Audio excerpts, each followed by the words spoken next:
Top news मराठीच्या कोण होणार खासदार या विशेष कार्यक्रमामध्ये आज आपण आलेलो आहोत। पुण्यातील मार्केट यार्ड परिसरामध्ये लोकसभा निवडणुकीचा रणसंग्राम सुरू झालेला आहे आणि पुण्यातील मार्केट यार्ड जे आहे या मार्केट यार्डमध्ये असणारे व्यापारी बांधव, अडते बांधव आणि शेतकरी बांधवांशी संवाद साधत आपण त्यांच्या मनातला नेमका खासदार काय आहे, व्यापारी बांधव कोणत्या पक्षाच्या पाठीशी उभे राहणार, महायुती की महाविकास आघाडी, नेमकं कोणाला व्यापारी बांधव, शेतकरी बांधव, अडते बांधवांचा पाठिंबा असणार हे जाणून घेण्यासाठी आज आपण पुण्यातील मार्केट यार्ड परिसरामध्ये आलेलो आहोत आणि इथल्या व्यापारी बांधवांकडूनच आपण त्यांच्या मनातला खासदार जो आहे तोच जाणून घेणार आहोत। चला तर मग जाणून घेऊयात थेट या मतदारांकडून। लोकसभा निवडणुकीचा रणसंग्राम सुरू झाला आहे आणि सगळीकडेच प्रचाराची धामधूम पाहायला मिळते। तुमच्या मनातला खासदार कोण आहे? आमच्या मनातला खासदार अगर तुम्ही जर विचारलात पुणे शहरातला म्हणाल तर मी म्हणेल की रवींद्र धंगेकर यायला पाहिजे, कारण सर्वसामान्यांना भेटणारा तुम्ही 24/7 तुम्हाला कधीही उपलब्ध होणारा तो कार्यकर्ता आहे। तो आमदार आत्ता झाला पण गेली 25 ते 30 वर्ष मी बघतोय त्याला अगदी सर्वसामान्य कार्यकर्ता। आज तो आमदार जरी झाला असेल तरी तो सर्वसामान्य कार्यकर्ताच म्हणून आज वावरतोय। त्यामुळं माझ्या तरी मनातला विचार चाल तर मी तुम्हाला सांगेन पुणे शहरातला हा रवींद्र धंगेकर झाला पाहिजे, भले तो कुठल्याही पक्षाचा असो त्याच्याबद्दलचं काही वाद नाही आहे। त्याच्यानंतर तुम्ही जर विचाराल की मला शिरूर मतदारसंघात, तर शिरूर मतदारसंघात डॉक्टर अमोल कोल्हे ही येणं गरजेचंच आहे आणि ती 100% येतील, लाख मताच्या फरकाने ते येणार आहेत। त्याच्यानंतर जर तुम्ही बारामती विचार तर बारामती तर तुतारी वाजणारच आहे, काही झालं तरी तुतारी ही वाजणार आहे तिथं। कितीही कुणीही काही धमक्या देऊ द्या, काही करू द्या, सर्वसामान्य नागरिक हा तुतारीच्या बाजूने आहे। आणि बऱ्याचशा लोकांचं आता धमक्या देण्याचं सत्र चालू झालेलं आहे। जे काही गोष्टी असतील पण धमक्या ह्या वरिष्ठांना दिल्या जातात किंवा नेत्यांना दिल्या जातात, पण सर्वसामान्य मतदार, मी ज्या भागात राहतो सिंहगड रोडला, तुम्ही वडगाव बुद्रुक घ्या, धायरी घ्या, नांदेड घ्या, वारजं घ्या, कुठंही जा तुम्ही कानोसा घ्या, तुम्ही माईक तुमच्या बाजूला ठेवून जा आणि थोडासा कानोसा घ्या, तुतारीच वाजणार आहे। तिथं तुम्ही गावातल्या नेत्याला भेटाल तर तो म्हणाल नाही अजितदादा चालेल। अशा प्रकारचं हे गणित आहे। तिन्ही उमेदवार तुम्ही सांगितले, पुणे, शिरूर, बारामती, महाविकास आघाडीचा उमेदवार विजयी होईल असं तुम्ही सांगताय। महाविकास आघाडीच का किंवा हे तीनच उमेदवार का? महाविकास आघाडीचं हे बघा लक्षात घ्या, गंमत कशी होतीये की तुम्ही राजकारण करा, राजकारण करण्याबद्दलचं काम आहे, तुम्ही ज्या विचित्र प्रकारचं घाणेरडं राजकारण करता आत्ता की तुम्ही स्वतःच्या जीवावरती तुम्ही म्हणता ना की बाबा आम्ही कामं केलेली आहेत, आम्ही निवडून, पण तुम्ही बाकीचं हे कशाला करता? ह्याला ईडी दाखव, त्याला CBI दाखव, ह्याला काहीतरी वेगळंच अजून टेन्शन द्यायचं, तुमच्या पक्षात घ्यायचं। त्याच्यामुळे सामान्य नागरिक हे वैतागलेले आणि सामान्य नागरिकांना हे कळतंय की तुम्ही जे काय करताय ते चुकीचं करताय। त्याच्यामुळं सर्वसामान्य जनता ही महाविकास आघाडीच्या मागं आहे। दादा, देशाची निवडणूक आहे त्यामुळे कोणता मुद्दा डोळ्यासमोर ठेवून तुम्ही मतदार म्हणून मतदान करा? देशाची निवडणूक आहे, वरती बघा जे काही हे मोदी साहेब करतायत ते चांगलं करतायत, त्याच्याबद्दल दुमत नाही आहे, पण ते ज्या प्रकारे करतायत ना ती पद्धत त्यांची चुकीची आहे। म्हणून मला तरी वैयक्तिक विचाराल तर त्यांना प्रचंड विरोध आहे। म्हणजे मोदी साहेबांनाही घ्या आणि शाह साहेबांना घ्या, त्यांनी न काही ह्या अशा पद्धती न वापरता निवडणूक केली तर सगळी जनता त्यांच्यापुढे एक मुखाने मागे त्यांच्या मतदान करेल, पण ती जी पद्धत अवलंबतायत ती फार चुकीची आहे। त्याच्यामुळं माझं दोघांनाही म्हणजे मोदी साहेब तर नाहीच आले पाहिजे, मी या मताचा आहे। दादा, लोकसभा निवडणूक सुरू झालेली आहे, तुमच्या मनातला खासदार कोण? मी व्यापार करतो ते पुणे लोकसभा मतदारसंघात आहे आणि मी जिथे राहतो ते बारामती लोकसभा मतदारसंघ आहे। तर तिथं आमची इच्छा आहे यावेळेस आम्हाला बदली करायची, आम्हाला सुनेत्राताईंना निवडून आणायचं आहे तिथे। आणि पुण्यामध्ये मुरली अण्णा तर 1010% फिक्स आहे। किमान माझ्या अंदाजे 2 लाख मताच्या पुढे मुरली अण्णा निवडून येतील। तुम्ही म्हटले की बारामतीमध्ये बदल हवा आहे, पुण्यामध्ये मुरली अण्णा पाहिजेत, महायुतीचेच उमेदवार का? मोदीकडे विजन आहे पुढचं। परवा पुण्यातलं भाषण बघितलं, नुसतं लोकांच्या सभा बघा, मोदीची सभा बघा, मोदीजींनी विजन मांडत गेला। बुलेट ट्रेनमध्ये चालवणार म्हणलं येणाऱ्या 5 वर्षात, काहीतरी पुढं विजन आहे। इकडं कोण आहे विजन? असं कोण उमेदवार आहे? कोणाकडे बघून लोक मतदान कोणाला करतील? त्यांच्या पंतप्रधानांचा उमेदवार अजून डिक्लेअर नाही आहे की ह्याला करायचं का, ह्याला करायचं का, ह्याला करायचं आहे, ते विजन काहीच नाही आहे ना। ही एक बाजू आहे, बाकी दुसरी अशी काय बाजू नाही आहे। अनेक वर्ष तुम्ही व्यापार करताय त्यामुळे कोणता मुद्दा डोळ्यासमोर ठेवून तुम्ही देशाची निवडणूक आहे त्यामुळे कुठला मुद्दा डोळ्यासमोर ठेवून मतदान करता? विकास, एक भारताला एक सिक्युरिटी आणि दुसरं म्हणजे आमचे हिंदुत्व. आमचे हिंदुत्व बी महत्त्वाचे आहे आम्हाला. माझ्या मनातला खासदार माझ्या मनातला पक्ष म्हणत असाल तर BJP आणि मनातला खासदार म्हणत असाल तर शिवाजीराव दादा आढळराव पाटील.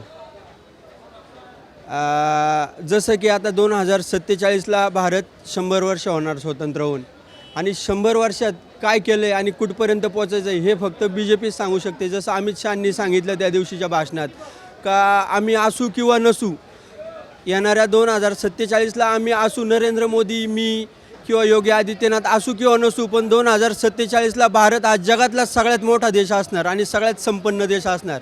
हे जे ध्येय धोरण जे ठरवतात हे फक्त BJP ठरवू शकते, हे काँग्रेस नाही ठरवू शकत. ज्यांना स्वतःचीच काही दिशा नाही ते काय देशाला दिशा देणार आहेत. फक्त चुकीचे आरोप करायचे, लोकांची दिशाभूल करायची आणि सांगायचं की काँग्रेसला मतं द्या. महागाई महागाई महागाई महागाई हा एकच मुद्दा दाखवतो. आज प्रत्येकाच्या खिशात साहेब तुमच्याकडे आज 25,000चा मोबाईल आहे. जो माणूस 25,000चा मोबाईल घेऊ शकतो तो माणूस 700-800 रुपयाचा सिलेंडर घ्यायला त्याला काही महाग नाही आहे. एक कोणताही मुद्दा धरायचा आणि सिलेंडर, कोणताही मुद्दा धरायचा आणि सिलेंडर. आहो तुमची 10 वर्षापूर्वीची 1 लाख रुपये मूल्यभावाची जागा आज 10 लाख रुपये मूल्यभावाने संपती आहे आणि तुम्ही त्यावेळेला 400 रुपयाला सिलेंडर घेत होतो. आता 700 रुपयाला घेणं म्हणजे फार कठीण नाही आहे. आज प्रत्येक माणूस 400 रुपयाचा रिचार्ज मारतोय. तो मारणं त्याला पॉसिबल आहे आणि तुम्हाला सिलेंडर महाग झालेला दिसतोय का फक्त?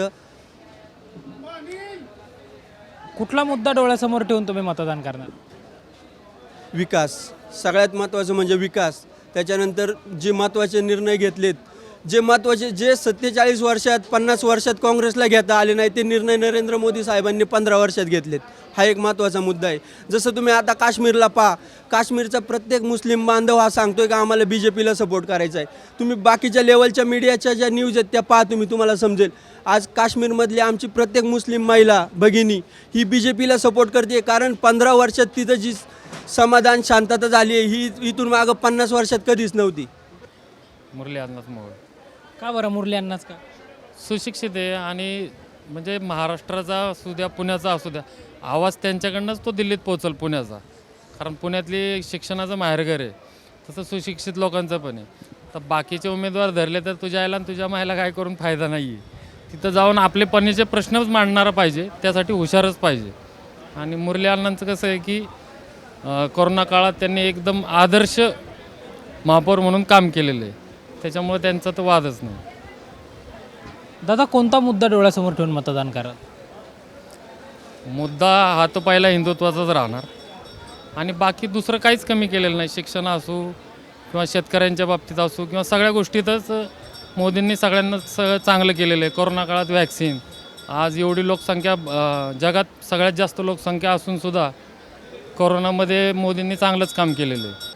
आमच्या मराठला महाराष्ट्रामध्ये जे पवारसाहेब आहे ते खूप अनुभवी आणि ताकदवान माणूस आहे. तो आमच्या लहानपणापासून आम्ही बघतो तो पवारसाहेबांसारखा नेता झाला नाही, होणार नाही आणि पुढं कोण नाहीच आहे. ज्या वेळेस अटल बिहारी वाजपेयी पंतप्रधान होते त्यावेळेस किल्लारीला भूकंप झाला, भुजला गुजरातला भूकंप झाला, तेव्हा स्वतः पवारसाहेब अटल बिहारी साहेबांना म्हणलं की मी ते काम बघतो म्हणून. एवढा मोठा ताकदीचा माणूस आणि अटल बिहारी साहेबांनी मोठी सभा घेऊन त्यावेळेस सांगितलं की 7.5चे संसद आहे, त्यामध्ये फक्त पवारसाहेबसारखा एक नेता आहे की तो म्हणता मी स्वतःहून जातो. असा नेता कधी होणार नाही राष्ट्र जगामध्ये किंवा इंडियामध्ये असा नेता नाही. मी तर स्वतः म्हणेल मी त्यांचा फॅन आहे, लहानपणापासून फॅन आहे. त्यांनी काय काय केलं काय काय नाही खूप चांगल्या प्रकारे त्यांनी घडवलं आहे महाराष्ट्रासाठी, देशासाठी. खूप संरक्षण मंत्री असताना म्हणा किंवा आता शेती मंत्री असताना म्हणा सर्व काही केलं त्यांनी. त्याबद्दल रामकृष्ण हरी आणि वाजवा तुतारी असं मी म्हणतो प्रत्येकाला. हे फार महत्त्वाचं आहे. तुतारी झालं शिरूर आणि बारामतीमध्ये. पुण्यासाठीचा खासदार कोण तुमच्या मनात? पुण्यासाठी जो चांगले डेव्हलपमेंट करेल तो खासदार पाहिजे. तर आमचं मत आहे धंगेकरांकडे आहे प्रचंड प्रकारे, पण त्यांना जर एकटे पडले तर ते काम होणार नाही. पुन्हा आता शिक्षणामध्ये म्हणा बाकीच्या गोष्टीत म्हणा खूप पुढं चालले, मेट्रोच्या बाबतीत म्हणा. तर ह्यांना सेंटरमध्ये जे गव्हर्नमेंट येईल त्या प्रकारचा खासदार पाहिजे पुण्याची डेव्हलपमेंट होण्यासाठी.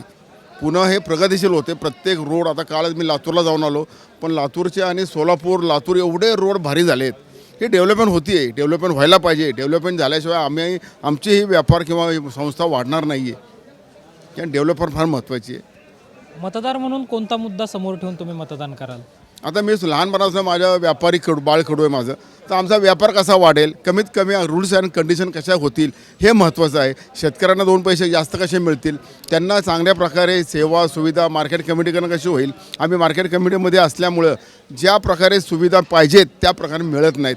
स्वच्छता असो, बाकीचे व्यवहार असो, आतमध्ये ATM नाही आहे, अशा प्रकारचे ATM पाहिजे, तुमचं बँकिंग सेक्शन पाहिजे, कुठं विमानतळाची सुविधा पाहिजे, काही होत नाही. त्यामुळे आम्हाला एक्सपोर्ट करता येत नाही. ह्या जर सुविधा केल्या गव्हर्नमेंटने तर व्यापार वाढेल, शेतकऱ्यांना 2 पैसे वाढतील, व्यापाऱ्यांना 2 पैसे मिळतील. हे व्यापारी आपले सर्व जीवभावाची माणसं आहेत, त्यांना 2 पैसे मिळणार. हे 24 तास काम करतात, त्यांनाही पैसे मिळाले पाहिजेत. त्यांना जर मिळाले तर शेतकऱ्याला 2 पैसे जास्त मिळतील आणि सुखसमृद्धी भरभराट होऊन जाईल सगळे. दादा, तुमच्या मनातला खासदार कोण आहे? पुण्यातून आमच्या मनातला खासदार मोहोळ. का बरं मोहोळच का? मोहोळ भाजपचं काम आहे ना पुण्यात भाजपचं काम आहे, म्हणून पुण्यातून मी पुण्याचा हे मतदार आहे, तर माझ्या मनात मुरली मोहोळ आहे. कोणता मुद्दा डोळ्यासमोर ठेवून तुम्ही मतदान कराल यावेळी? आणि शहरातल्या डेव्हलपमेंट, परत आमच्या मार्केट यार्डच्या मोठ्या समस्या आहेत, त्याला आम्हाला पाहिजे तो कोण हे देत नाही, ते सरकार असल्यामुळे आम्हाला त्याची मदत होईल असं एक आमचं मत आहे. तर आज आपण पुण्यातील मार्केट यार्ड परिसरामध्ये शेतकरी, व्यापारी बांधव आणि आडते बांधव यांच्याकडून त्यांच्या मनातला खासदार जो आहे तो जाणून घेण्याचा प्रयत्न केलेला आहे. पुन्हा भेटूया नव्या मतदारसंघासह, स्टुडिओतून नव्हे तर थेट तुमच्या मतदारसंघातून जनतेच्या मनातला खासदार कोण आहे हे पाहण्यासाठी. कॅमेरा पर्सन शिवाजी साळुंकेंसह संकेत Deshpande, top news Marathi, Pune.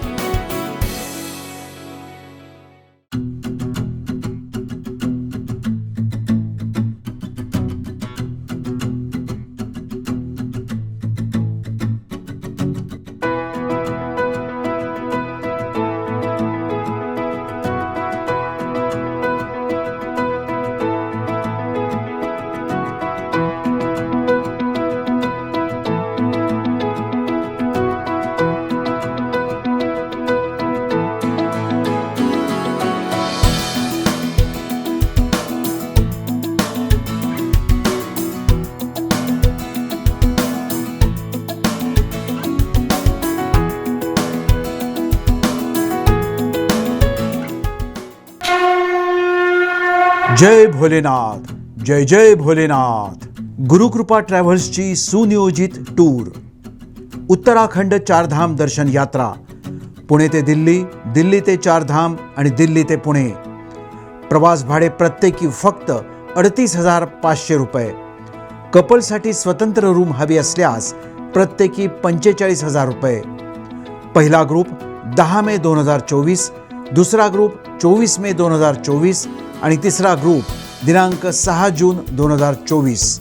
15,000 advance भरून आजच आपलं सीट बुक करा. अधिक माहितीसाठी संपर्क साधा. गुरुकृपा ट्रॅव्हल्स, गजानन महाराज खेडेकर, 94-220-25024, 99-237-16262, 94-235-25427 आणि शुभम गजानन खेडेकर 899-66-2004. त्वरा करा, आजच आपलं सीट बुक करा. जय भोलेनाथ, जय जय Bholenath. Come on guys, hurry up. अरे सुन ना, एक ब्रेक ले लेते हैं. Guys, I'm telling you, तुम लोगों को सही से ट्रैकिंग नहीं आता. But that's okay, you can learn. रोज का ढक्कन देना. ये रेड वाला है, सही वाला देना. अबे ढक्कन, पहले तो सही पानी पीना.